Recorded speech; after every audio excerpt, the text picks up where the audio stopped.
আসসালামু আলাইকুম। আজকে দেখাবো যে খাবারটা 80+ বয়সী কোনো লোক খাচ্ছে, সেই খাবারটাই কি করে আবার 6 মাস প্লাস বা 6+ বাচ্চারা খাচ্ছে। তো সেটা দেখানোর জন্য প্রথমেই আমি চুলায় পানি গরম দিয়ে দিয়েছি। দিয়ে পানিটা ফুটে ওঠার পরে নুডলস ছোট ছোট টুকরা করে রেখেছিলাম, সেগুলো দিয়ে সুন্দর করে সিদ্ধ করে নিয়েছি এবং দিয়েছি সামান্য লবণ আর একটুখানি সয়াবিন তেল। এরপর নুডলসটা যখন পুরোপুরি সিদ্ধ হয়ে যাবে তখন আমি নুডলসের ভিতরে একটা ডিম ভেঙে দিয়ে ক্রমাগত নাড়তে নাড়তে সেটাকে মিশিয়ে দিয়েছি নুডলসের সাথে। ব্যাস তৈরি হয়ে গেল আমার 6+ বাচ্চার সন্ধ্যার নাস্তা।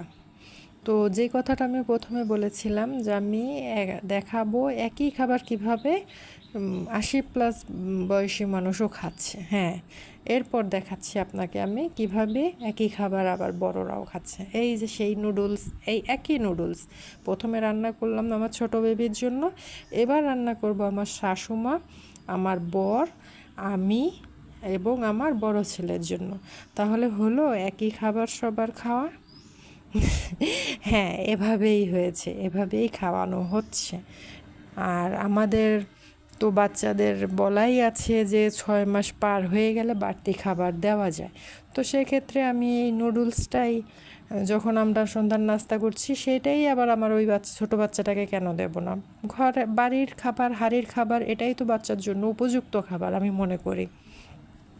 আচ্ছা, যাই হোক, ওর জন্য কিভাবে রান্না করলাম সেটা তো দেখেছেন। আপনাদের যাদের বাসায় ছোট বাবু আছে, এভাবে তাদেরকে সকালে অথবা সন্ধ্যায় নাস্তা হিসেবে নুডলস দিতে পারেন। আর সেটা কমপ্লিট করার পর আমি পানি ফুটিয়ে নিয়ে তার ভিতরে নুডলস দিয়ে সেদ্ধ করে ভালো করে পানি ছেঁকে ঠান্ডা পানি দিয়ে ধুয়ে তার উপর নুডলসের মশলাটা দিয়ে রেখে দিয়েছি। এবার আমি চুলোতে কড়াইটা গরম করে সরিষার তেল, পেঁয়াজ, কাঁচামরিচ দিয়ে সুন্দর করে ভাজা ভাজা করে নেব। পেঁয়াজ কাঁচামরিচ যখন ভাজা ভাজা হয়ে যাবে তখন আমি দেব 2টো ডিম। ডিমগুলো দিয়ে স্ক্র্যাম্বল বানিয়ে নিয়েছি। তারপরে এর ভিতরে আমি ওই ধুয়ে রাখা মশলাসহ নুডলসটা ঢেলে দিয়ে ভাজা ভাজা করে নেব। ব্যাস, নুডলস রান্না শেষ, আমার সন্ধ্যার নাস্তা তৈরি। আমার এই একই খাবার দুইভাবে রান্না করা যদিও বা, কিন্তু খাবার তো একই। এই একই খাবার আমার পরিবারের সবাই এখন খাবে সন্ধ্যার নাস্তা হিসেবে।